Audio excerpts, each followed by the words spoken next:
I'm just going to assume that we are. So, hello, this is Scott here, joined, as always, with my brother Anthony. Together, we run the animation studio called Digital Puppets, where we specialize in motion capture-driven animation. Joining us in our second show, I think in America that would be called your sophomore. I don't know. I don't even know why. I don't even know. It's a college thing, isn't it? Your second year. Sophomore, that's it. It was sophomore show. Anyway, I don't know what I'm going back. That's a year. It's the second year of college. I don't know what he's on about.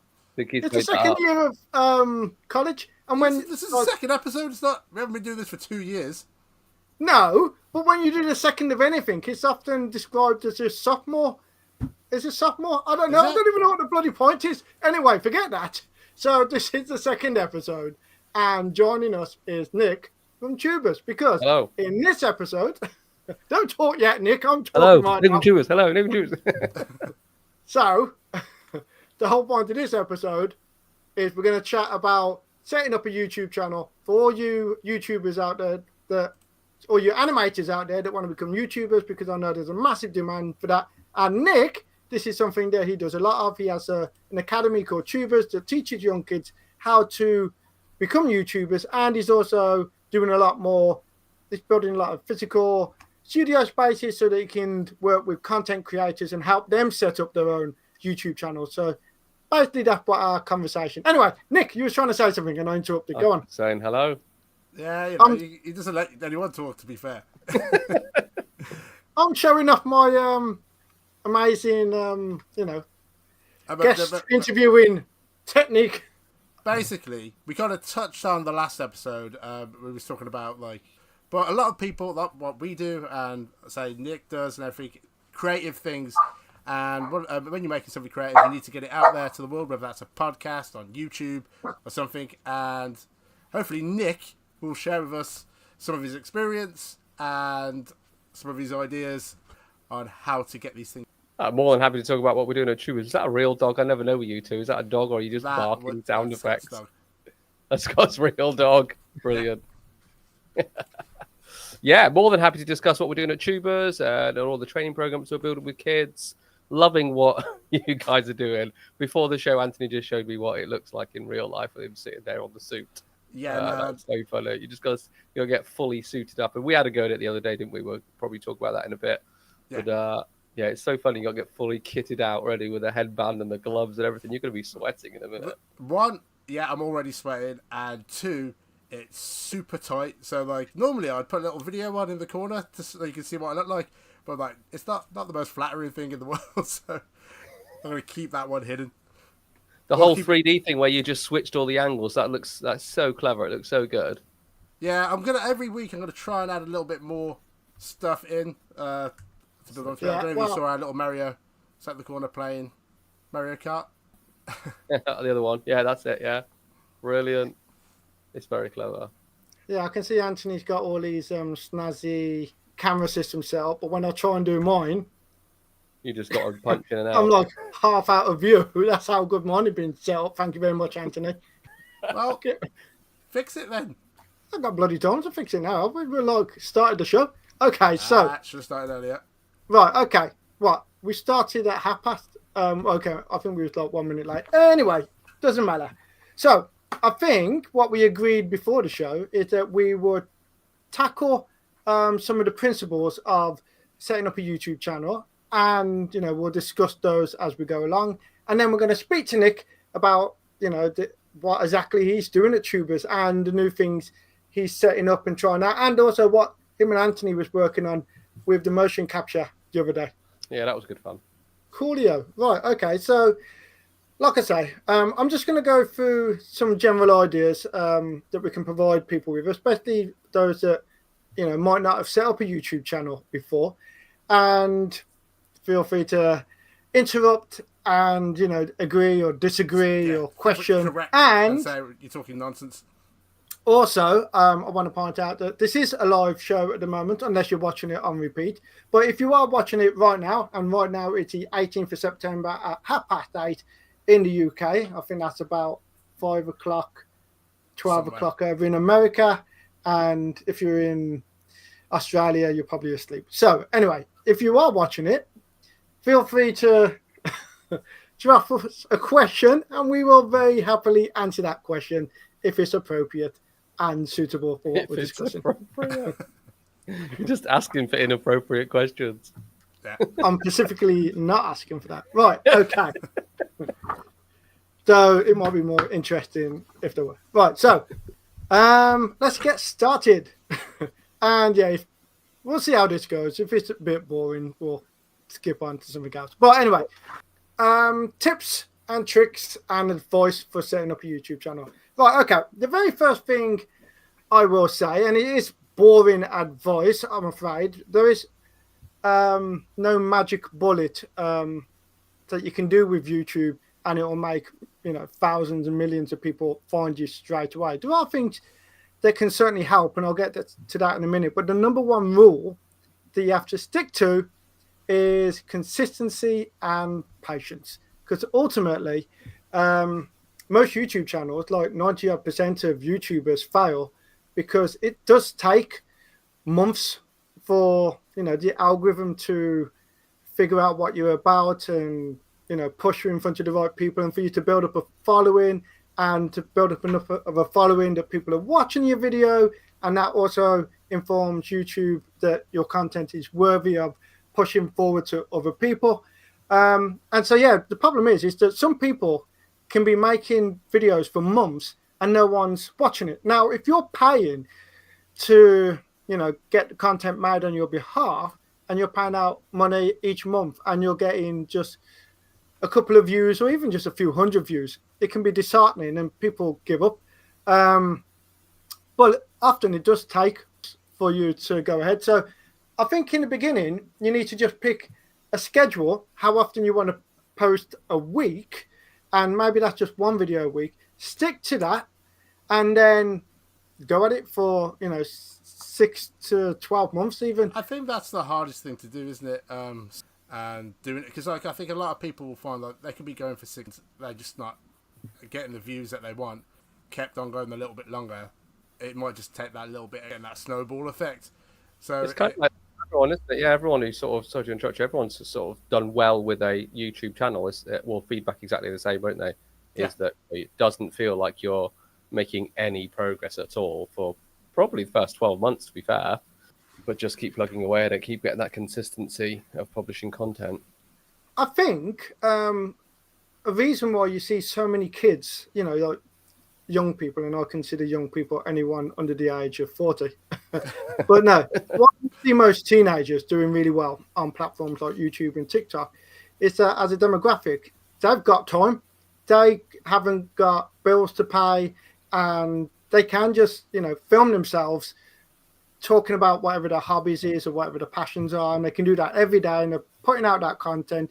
But it's harder when you get older and you've got families and you've got jobs, and just finding that time to be consistent is difficult. And then when you feel like you're not being rewarded for that time, then it's even more difficult. So really, yeah, the biggest piece of advice, probably the most boring and sounds as simple as it, stick at it. We've got a comment in the chat. So I'm sure I'm getting your name wrong, but hi Del or Deli. You said, is it advisable to create an archive before you start to upload? I mean, ideally. There's actually a very specific reason why it's quite good, and I've nicknamed it the Doom Loop. But basically, what you know, like you got doom scrolling, where people just like scroll down on TikTok and whatnot. Basically, if you can create a playlist, and let's say you keep your content relatively short, and then you watch one video, and then you watch the second video from the same creator, and the third video, those are massive ticks for the algorithm, because it's showing that not only are you watching the entirety of a video, you are then going through to watch another video and then another video. So yeah, there is a school of thought that says you should have a collection of videos before you start. But importantly, don't put all them videos on at once, because really, in my experience and from what I see, if you put on multiple videos a day, YouTube or the algorithm, whatever you want to call it, it's going to prioritize the latest video, and then whatever video you put previously that day, it's not going to be prioritized. So you want to, but then at the same time, then you don't get that doom scrolling effect.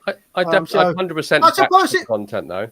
Yeah, I mean, I suppose in the beginning you got no one following you anyway. You got no followers, so yeah, you could just upload the 10. If you make the content in advance, you're giving yourself a bit of breathing room. So then, if you've got a schedule and you're posting one video, at least then while you're posting those, you've got the time to create other videos. It gives you a bit of time to make, basically. So if you can, I think a lot of people, and I'm terrible for this. If I make something, I just want to put it out there straight away. I don't want to get excited about the bit of content you make. You want to get it out. Well, you spent so long making it. You're like, oh, let's just get it out there for people to see. Really, you've got to make sure it's completely right. Get all your thumbnails and everything right on it first. Then research when the right time is to post it. Then again, be ready with more content. Allow yourself enough time to make the next bit of content. Because again, something that we do a lot, we'll make something, and then we don't get time to make anything for a few months, and that. It definitely depends what type of content you're making as well. You know, if you're a daily vlogger, that's not going to work, is it? But if you're sitting in a studio like any of us, we can batch. I once did a series actually batching content, and that it was actually a daily vlog. We were supposed to do a day, well, not so much a vlog, but a video a day for a month. And I just knew that my schedule was not going to let me do that at all. There's no way I'd be able to I've got work to do, you know? There's no way I was going to be able to get the camera out. First of all, script something, think of an idea, get the camera out, film it, edit it, publish it a day, and do that 30 days in a row. I just knew that wasn't going to do. So I think I did it. I can't remember if I did 5 or somewhere around 5 to 10 videos per shoot, and then just batch edited them as well. So I just sat in front of the studio. I kept changing my top, and I just batched all these kind of top tips for social media, which it was back in the day. And that made it really easy to make the content, and then I could also schedule it out. So it actually just looked like I was doing a video a day, or I think I only sat in the studio like 3 or 4 times. But I definitely, certainly, when you're launching a new channel, make sure you've got that backlog of content before you, because otherwise you see it all the time. People upload it, like you just said, you make the video, you upload it, you try and make the second one, you might make the second one, you might even make the third one, but I tell you what, you ain't making the 20th one and the 30th one just ad hoc, hoping that you quickly do a video, edit it, put it up. That takes some serious persistence to be able to work like that. Well, one of the plans that we had for this, but after we do the live shows, and then we was going to use that software that you recommended. Is it Opus? I can't remember the name of it. Opus clips for refurbs and into shorts and verticals. Yeah, just get some shorts to keep just consistent posts in between the live shows to help build that algorithm again. So it might be a way. Actually, don't know if it works yet. That's something. Oh no, I did try it, and like when I was down Nick's studio, I'm like, well, like you say, it's pretty good. It certainly, takes some of the work out, and you can go in and you can edit like what it gives you. You're not. It's not like it's saying right, these are the edits, and there you go. It does give you the opportunity to edit it and play around and adjust it. It just saves time, and that's the thing with like AI type software. It never really ever does everything that you want it to do, but it not can finished speed product. up. No, but it can speed up the process, and it can save you time. And as you just said a minute ago, that's the hardest thing. It's time is such a. Most of us, as I was saying, as adults, we're so short on that commodity of time. So anything that can help out is a benefit. And also going back to what you said a minute ago about how you can start up with the best intentions, but if you, like just by the second or third or fifth video, don't make a rod for your own back. So when you do the first video, don't make it an hour long and overly massively produced, because you've got to do that then for the rest of your videos, because your audience will expect it. So maybe start off simpler and shorter and make sure it's manageable. And that's why that's why all our videos that we put up are really ropey. We do it on purpose. But no, it is definitely a lot of, that's the thing that a lot of people I think struggle with. They try and perfect something before they get it out. It's a case of really you want to get content out there regardless, and then you can always yeah, well, I agree. Okay, Number 2. Right, so number 2 is rule number 2 is, okay, here we go. Tell the platform what your video is about and who it is for. And you can do this with, well, ultimately, you do this with your title, your descriptions, and your thumbnails. And here's your first little trick. your dialogue, because YouTube will, and probably TikTok and that as well, they will pick up your dialogue. So when you are, whether or not you're scripting your show, or if it's a lot, if you're scripting your show, you can put in keywords and search terms. But even if it's a live show, for example, like this show is called "How to Set Up a New YouTube Channel," so really I should be saying that quite often. And it's going to be picked up. Shout, how to set up a new YouTube channel. Yeah. And how to set up a new YouTube channel for YouTubers in the UK and YouTubers in the USA and Europe and Australia. Anyway, you get my point. So, yeah, in the past, everyone used to be really big on hashtags. You see everyone putting in loads of hashtags because ultimately they thought that's what the platforms were looking for. But my understanding is that really YouTube doesn't bother with hashtags at all. Ultimately, what you should concentrate on is your thumbnail, your title, and your description. And you should use those as your conversation with YouTube. You're telling the algorithm what your video is about and who it is for.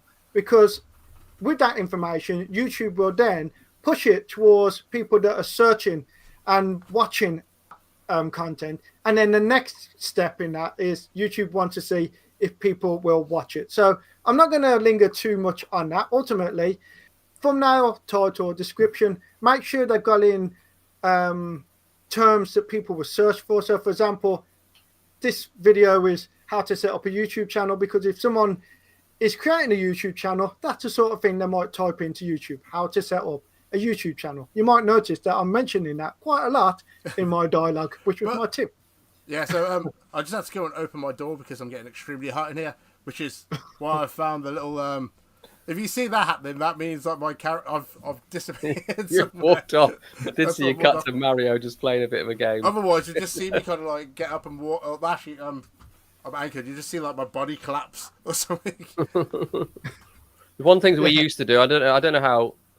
So you're kind of talking about SEO and how it's going to pick up because SEO can also work in audio. They know what you're saying within the video, which TikTok does obviously fantastically well as well. But I don't know how much the text matters anymore in the description. So I don't know if you've been testing or not. But one thing we used to do, if it does work, because it's not something we've spent a load of time testing or focusing on, is we used to just run the transcript. We take the transcript from the video, and if you said how to make a YouTube channel 6 times, it would be in the transcript, and then we'd link that transcript up. Well, we'll not link it up. We'd actually put the text in, and then you can put all your timestamps in as well down in the description. Now, I don't know how valuable. To be honest, I don't know how valuable that is anymore. But it was a really good practice. And when we do this stupid little show, this kind of entertainment show, like What's on Southwest or whatever, I can't remember what it was called. Honestly, we could get our YouTube videos ranked like sometimes the same day. And you're just like searching for things to do in Torbay, and the video was there before like all the newspaper articles and before all the published articles on all the events and things. Our YouTube video was there straight away. It was so quick. I think unfortunately those sort of little tricks that used to work really well have all kind of been eroded a little bit. Yeah, I wonder feel like if it even reads the description so much anymore. Well, no, you're looking for users, really, aren't you? Really looking for the title and the visual of a thumbnail that grabs people's attention. YouTube. You do it. Does the thumbnail pick up the text as well? I think that. Yes, because there's literally software that you can use that will scan. Like you can upload your sorry, off the top of my head, I think something like TubeBuddy might do this, but there are. Just look up on Google for like YouTube thumbnail. Like advice or scanner or whatever it might be called, because basically what it does is that it will look at your thumbnail and it will analyze the size of the text. And I think it's because obviously YouTube is owned by Google, and Google does have analytic things that can test out your thumbnails and your descriptions and things like that. When you do run that through, what comes up? So like if you, for example, have an image of a dog. So, we're doing a talk about, or maybe like we're doing a live show and my characters. If you ran that through the analyzer, that might actually say, okay, we can see a dog in this. Maybe this needs to be shown to people who want to buy pet food, or yes. so, and it starts So you've got to really think about like what that image is viewed as, because it's going to start showing it to the wrong people. Yeah, and you need to keep your thumbnail relatively well. Basically, your thumbnail is like picking up a tin of food. You want when you pick up a tin of beans, you can see the beans on it. It says beans on it, and you know it's a tin of beans. You don't want to pick up a tin of beans and you open it up and it's dog food. So your thumbnail needs to very clearly show what your video is going to be about. Yeah, but because that, not that only comes does back that to was it semiotics? Is that the word? what's that? It's the whole thing of like where I remember learning this at school once, and it was things like if you and it's different in different countries, but like if you look at a bottle of bleach, it'll be blue, and everybody knows would be bleach. Generally, there's certain things that you just associate certain colours or certain shapes, certain things like red is stop, green is go. And yeah, also red is danger and green is eco. Those are all certainly things that you can take into consideration. Yeah, I think most of us make it easy for the algorithm and the software to. Yeah, and it takes time to figure all this stuff out, but it definitely not, because I see it all the time. I see videos where the description is just left empty and the title totally not really much relevance to what the video is, or it's poorly worded. And the amount of videos that people have spent so much time making, and then they don't bother with making a decent thumbnail or the description, where I think Mr. Beast, he says that if he can't come up with a good thumbnail and description for a video, then he won't make the video or scrap the video. I think that might have been you told us that, Nick. Split testing 100 thumbnails, they say.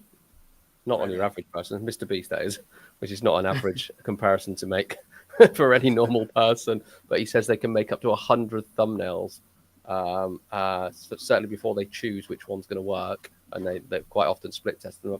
I've heard quite a few people not doing that, but just split testing the thumbnail. I just keep changing it to see when it's. You can do that with TubeBuddy. Again, TubeBuddy, I think, is about £2 a month, but it is actually really good because TubeBuddy will analyze your description, your title, your thumbnail, I think and YouTube tell you how it can be. has actually added it now. When I was doing a video, posting the last video up, it had an option to add an alternative thumbnail to test. So I think they've actually added it in. I don't know if they've added it in. I think what you might have seen and what I've saw is in YouTube Studio. I think they've got beta mode, or they've got it's definitely been mentioned about making it a feature so that you can.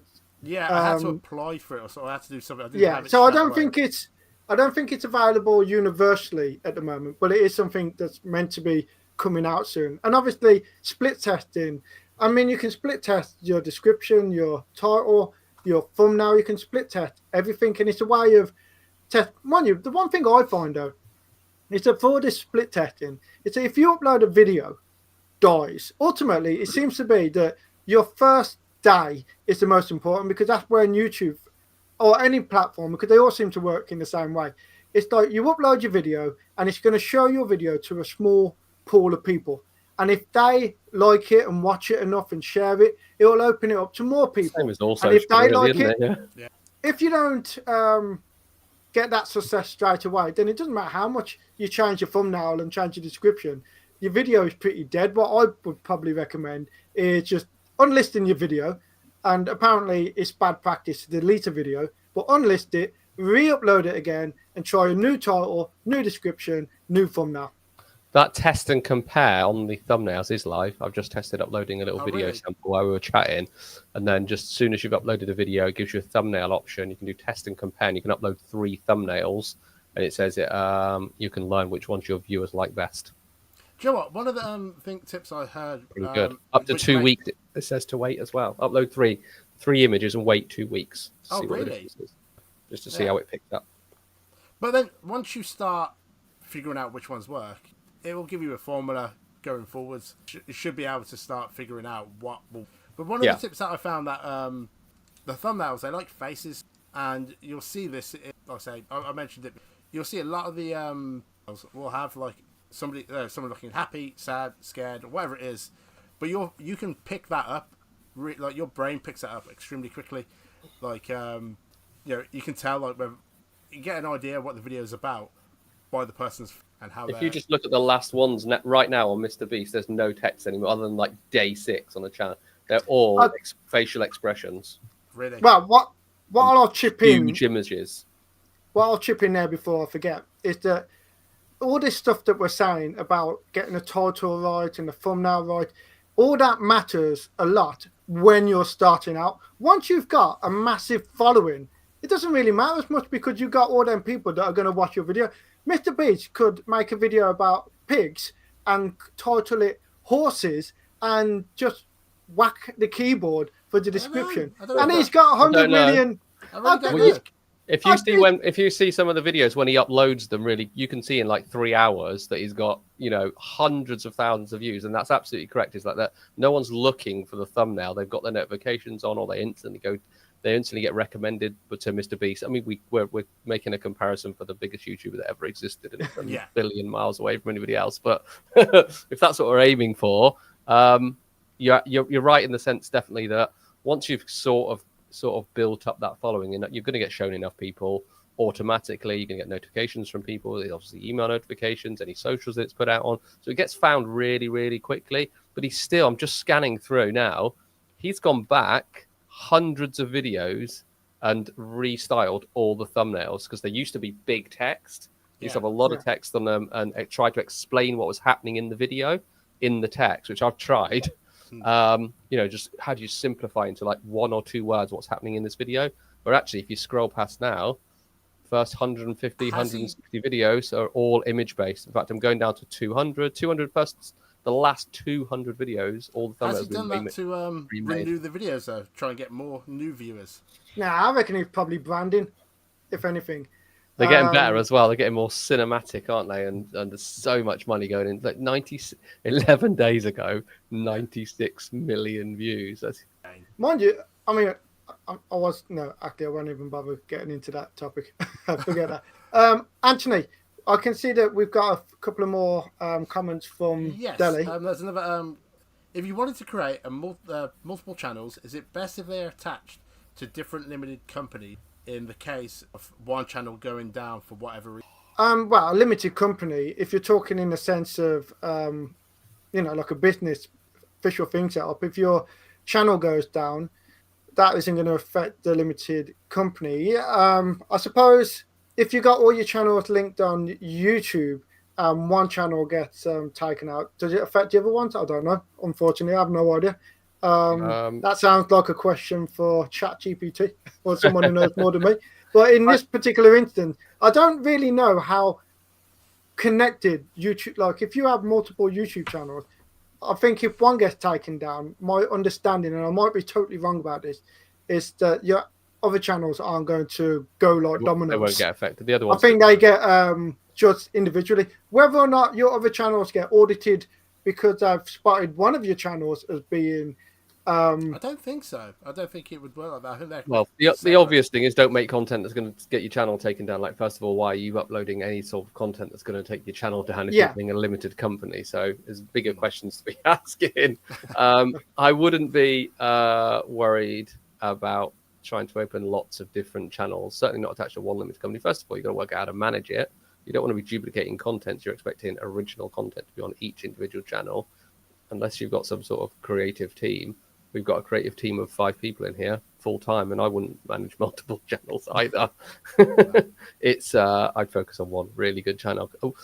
Why would you put so much time, effort, and money into creating a second channel on the risk that one channel is going to get taken down? You should spend the effort and time making sure that content is correct on that channel. You're not using copyright music. You're not using doing any infringements. You're not talking about things that are hard. I think it takes quite a lot to get taken down. I think it's a 3 strike. Oh yeah. I have been seeing videos. I've been hacked though. I've had my channel hacked, which is frustrating. I remember you had your Facebook thing. I never got that back. I had that Facebook account for 10 years and never got that back. But I have had a YouTube channel hacked. Do you know what they did? Luckily, and bear in mind, you know what we do? We work with children, and we work with lots of children with additional needs. Mm-hmm. There must have been a few thousand videos uploaded over 8 years onto our channel, and somehow someone managed to get into the channel. Luckily they put every video in. I forgot my words now. Unpublished. They unpublished it instead of deleting it. Thank God, because a lot of people would have been very upset. And they just uploaded all these crypto videos. Really? Just these really spammy crypto videos to try and get people to go and buy, like, not Bitcoin, but something similar. And yeah, luckily it took us, 10 minutes. We have that many kids on our channel, like just uploading their own videos, not like mass viewers, like people who are using it and like editing and uploading their videos to their playlists. That it was spotted within minutes. We quickly changed the username. They changed the graphic and the header. They privated all my videos or unlisted them all, and then just uploaded like 4 or 5 videos like that in like a minute. So I suppose it makes sense. Crazy automated software. If they can hack into people's YouTube video channels that have got a following, they've got instant people viewing their videos. I mean, but I've never heard of that before.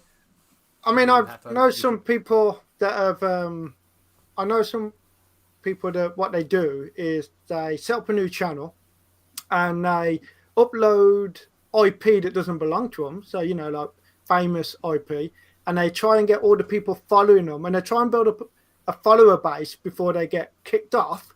And then they delete all them videos, and then they start uploading original videos. Dicey, I suppose, but I've seen it work. You wouldn't want to do it the other way around, where you've got your own original content, and then you start trying to boost your numbers by doing that, because your channel gets shut down. But nothing outperforms just being real and making really, really good content. All these sort of scammy ways of people trying to... No one's buying your crypto, mate, because you hacked my channel. It's so stupid. We're just lucky we found it. But yeah, just authenticity and consistency and really good content is always going to be the way you build a channel, not by trying that's it, crack isn't it? It's the algorithm. Number one, the number one thing in the list is make good content. Make content that people want to watch. But that said, I have seen plenty of very good videos that have got high value and no one's watched them. So, they're falling through the cracks. So ultimately, we're just giving, as I said at the very beginning, there's no magic bullet. There's no special, if you do this, then you're going to get millions of views. It's a bunch of stuff that you've got. It's like making a cake. You got to get the recipe right. You got to use everything. And it's not like a magic potion that you pour in and then it's the most amazing cake in the world. You just got to take your time and do it in the time that it takes. I think that's it. I think if you want to build a channel, there's a difference between making content.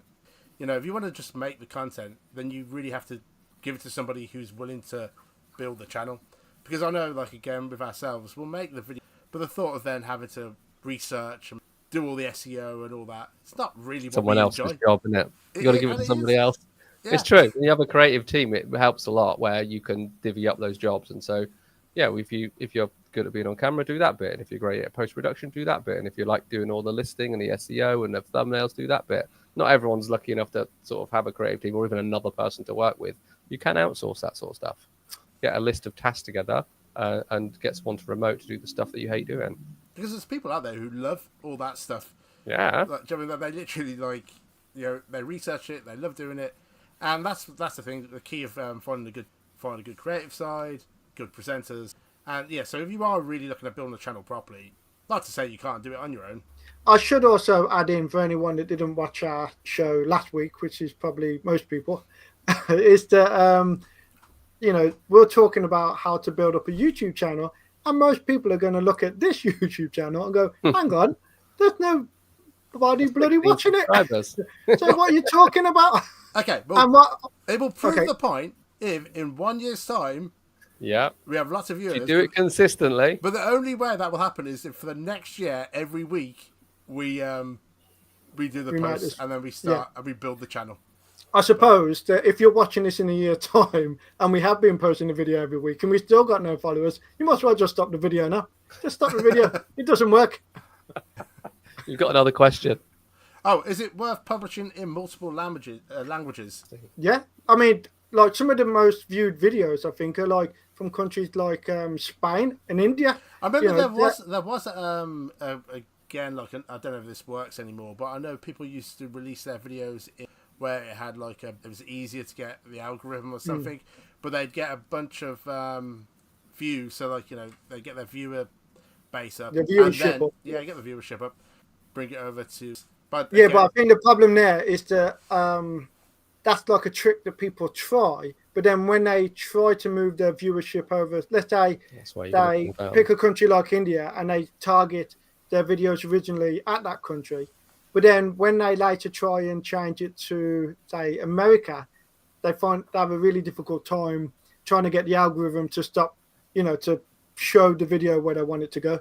So it also depends why you're making the YouTube channel. If you're making the YouTube channel for ad revenue, which a lot of people are trying to do, you've got to absolutely if you're in the UK or USA or whatever, there's no point building an Indian audience because your advertisers are not going to want to advertise in India if they're retailer in the UK has no business in an Indian audience, and they're going to look at your stats, they're going to look at your watch time, they're going to look at locations of where people are watching your videos, and you're going to get a much lower return. Wow, you're looking. That's like if someone's sponsoring your show, but if it's YouTube placing the adverts on your video, and your video is getting millions of views for an Indian audience, then the YouTube ads are put on there will be for adverts that audience wants to watch. Yeah, but and you can make your money back off of YouTube. The cost per click is so much lower. I think like I said, these are all things you need to consider, and it's difficult for us to say this is the absolute thing you need to do. All we're really doing in this particular episode is giving you things to consider and to think about when you're planning your strategy. So how about Nick? Tell us a bit about what you've been doing and what you've been up to. You've set because I know you've been building your podcast studios. Where do we start?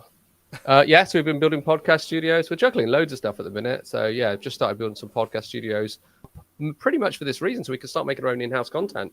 We can do some live streams. We can do some podcasts. We can kind of make our own shows. It's been difficult. We've got loads of studios, but they're being used by children. So there's lots of children in there in the daytime. And, for the last 6.5 years, they've been being used 12 hours a day by kids from sort of 9 a.m. to 9 p.m. So unless you want to make some behind the scenes content or make content in a session with children, it's been really difficult to get into the studios. So we've been fortunate enough to get into a position where now we've built two really good studios, which are just for our creative team and whoever we decide we want to work with. So yeah, fortunate enough to get to that position. It's took, I don't know how long we've been here, nearly 8 years, 7.5 years, I think we've been running Tubers. So yeah, we might sit down and make some content now. Might not. So I know you've might not be consistent. I know you've a lot of time, putting together a really nice studio space, and there's plenty of people out there. We've got the reverse, like me and Anthony often have the reverse problem where we can make the characters and we can make the setup, but we're not comedians, we're not entertainers, so it's all very good having a very nice looking setup, but you need the talent as well behind the character to really drive it forward. But the other side of that coin is that you have the people that got the talent, but they don't have the setup. So what are you trying to do at the moment? Now you've got it all finished. What's the next step for you? Are you inviting people to come and hire your studio, or are you wanting to do like the partnership thing? Are you doing like an open door thing where you're going to put adverts out there and say that you're open for business? What's your next step plans? What we're definitely not doing is putting an advert out there and letting anyone come in and use the studios to make their own podcasts. We kind of trialed that at one point in our earlier days with setting up Tubers when we did have access to the studios in the day, and it didn't really work. The people who have got zero budget really want to make a podcast. It's difficult to make that happen. Because, yes, they might have a little bit of talent, but unless you're about to make, a commitment to that person for at least, probably a year or 2 years, that you're going to produce and cover the costs of building out their show and their content because they don't have the funds to pay for it and production's expensive, then it's really difficult to make a deal with sort of the average person that's just got a great podcast idea unless you are genuinely willing to suck up the cost of production, like running, like signing a band and paying for all the production costs and hoping that they do really, really well so that you can make some money. Like you saw what happened in that Netflix documentary where the guy basically had a Ponzi scheme and set up all the boy bands. Done Wow. like NSYNC. Yeah, that was And then- really good. That was not the scheme. I mean the program. Great scheme. But to be fair, he did make a lot of money, so He- maybe Made it a lot was of good. money, Did yeah. he though? Well, he I did don't lose it think he all did. in the end. And then He had ended a lot up, of but money, he but- ended up in prison. I don't Yeah. know. Yeah, he died, and so it didn't do much good in the end, did it? No, but that's what I'm saying. I think that it's like that whole bankrolling stuff. I Yeah, think- it's really difficult. You do have to bankroll. And don't get me wrong, I've kind of got a bit of that idea penciled in for when we find somebody that's got a really good idea, a good business plan behind that idea, not just they're funny and they can talk for a couple of hours. A good business idea with either a product or a way of getting really good sponsorship with their idea. Then we'd consider the idea of a partnership program, which pretty much works like taking talent on and doing a shared ad revenue. So we would cover the costs of production, and they would be the talent and work directly with. We'd work directly with them, selling their product through that podcast and various other channels. So, in terms of working with other people, we'd be in that sort of arena, partnerships, but definitely not open door. Just come and make a podcast. We'll see what happens. Yeah. But primarily, the main thing is probably for the next 12 months, really, is to start making our own content down here. So we do quite a few things. One of them, obviously, is working with young people, teaching them how to make digital content. So we build loads of educational programs. We teach them in person. We teach them to special needs children, alternative provision, we call it. And then we also run like an online academy. So we've got to make loads of content for that.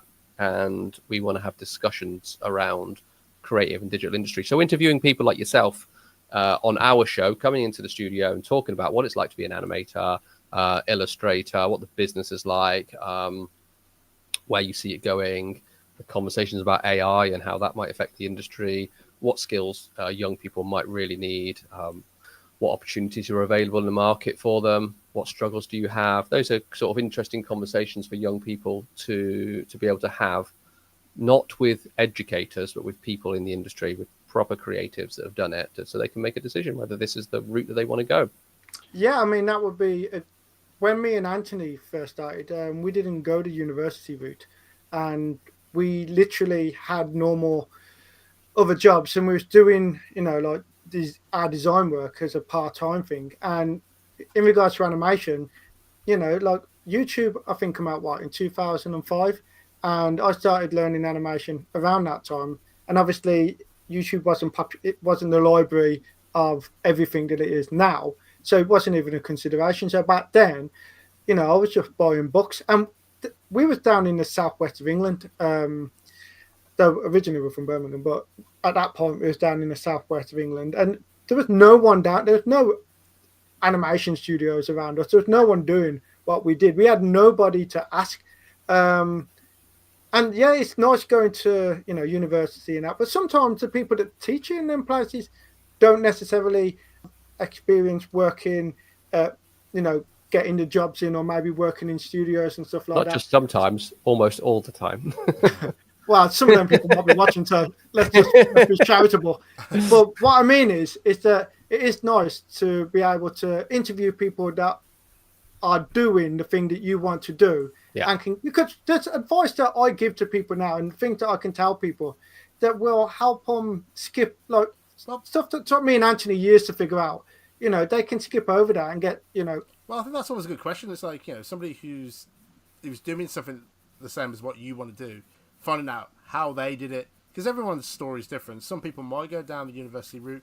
Some people might be self. Some people it could just be luck or whatever. But it's all. I always find that's the most interesting thing. That's what I like watching. Like it's about. It's like, how did you get to where you are?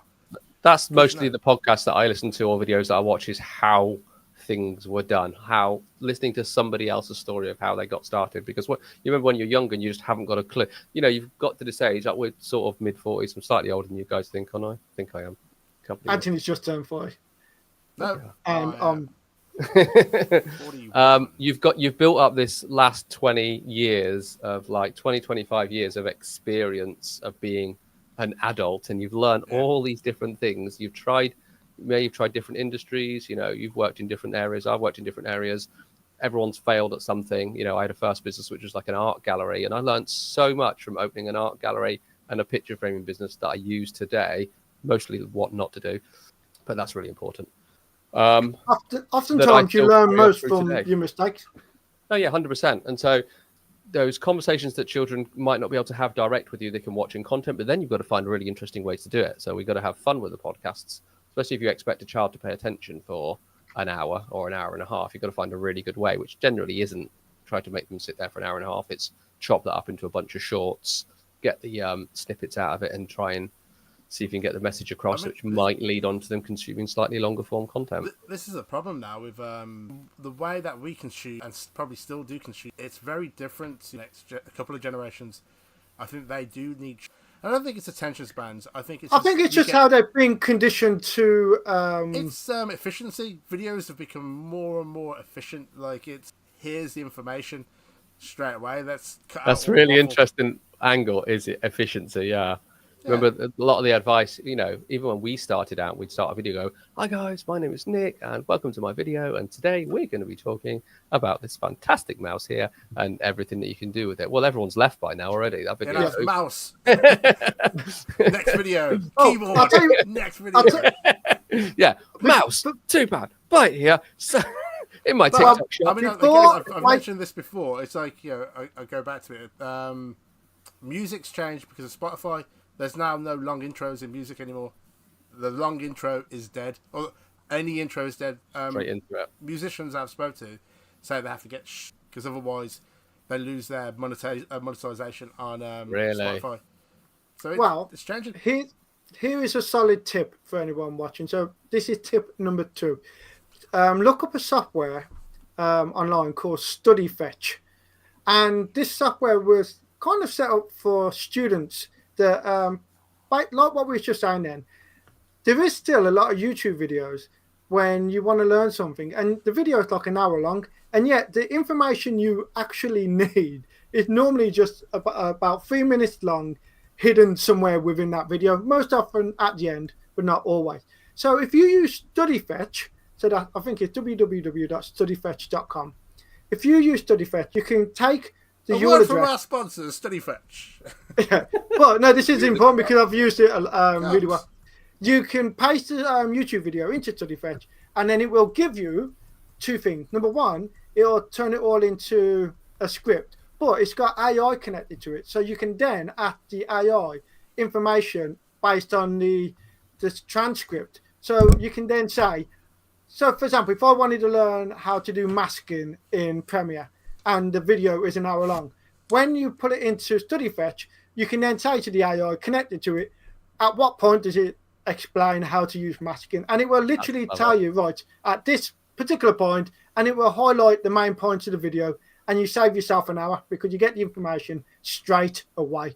So anyone who's looking to learn stuff and to find information and to gather information, 100%, I'm not being endorsed or paid or sponsored by StudyFetch, but I've used it a lot, and I would highly recommend it. StudyFetch.com. And Ant, I think we've got some more questions. We do. We have a question from Sojo Animation. Mr. Realtime 3D, I think that's me. Which software are you using to make this? So this is the Unreal Engine. Character has been designed in Character Creator 4, and motion is done with the Xsense motion capture system. But yeah, this is all real-time animation. And if you're bothered because you asked for Mr. 3D and not Mr. 2D, but I'm going to tell you anyway, I'm doing mine in Adobe Character Animator. But you can also use Real Illusion Cartoon Animator 5. Both are very good, and they both have their strengths. But if you want to know about that, watch video 1, because we spent a lot of time talking about it in our first video. Okay, everyone. Okay, well, if we're waiting for something to say, I've got something here that, in regards to the advice for setting up a YouTube channel, here's another good one that we never got to, and that is trending. Now, this is one that can actually build your viewership rather quickly, especially if you're a new channel. What you should do is, so I just had to revolve. Yeah, what you should do, go into incognito mode in YouTube, and then whatever your subject might be, let's say it's football, you can go into filters, look for, put the filter for the last 7 days, then do the filter for view count, then put in football, and then see what, for example, everyone might be watching videos about a particular footballer or a particular match or a particular new exercise they're doing. And if you know that people are watching that particular thing, you can make a video related to that, so that when people finish watching that video, there's every possibility that YouTube might recommend your video because it's within, you know, the sphere of what they're interested in. And if it's a niche that you're working with, then you're going to have less competition. And this is a way that you can, even if you've got no followers and you're a brand new channel, it's a good way to get people on board and watching your content quicker. Oh, we have a comment. Sojo Animation are already character animator. Yeah, I was only joking. So anyway, we're coming up to, well, it's coming up to 9:30, so we've been here almost an hour. So I reckon we should wrap this up before we go on too long. And again, I think we're going to keep these videos going on a weekly basis. We're going to try and get more and more people in for interviews. Any suggestions on topics, let us know. Any questions, again, happy to answer them. Yeah, I suppose, like you said, we could talk for ages. In fact, I'm only on page 2 of all my tips and tricks and whatnot. So maybe that's something that we can follow up with in another video. But before we do disappear, very quickly, anyone who is watching, we're giving you your last chance to get in any last questions. And I'll give you 10 seconds to start typing.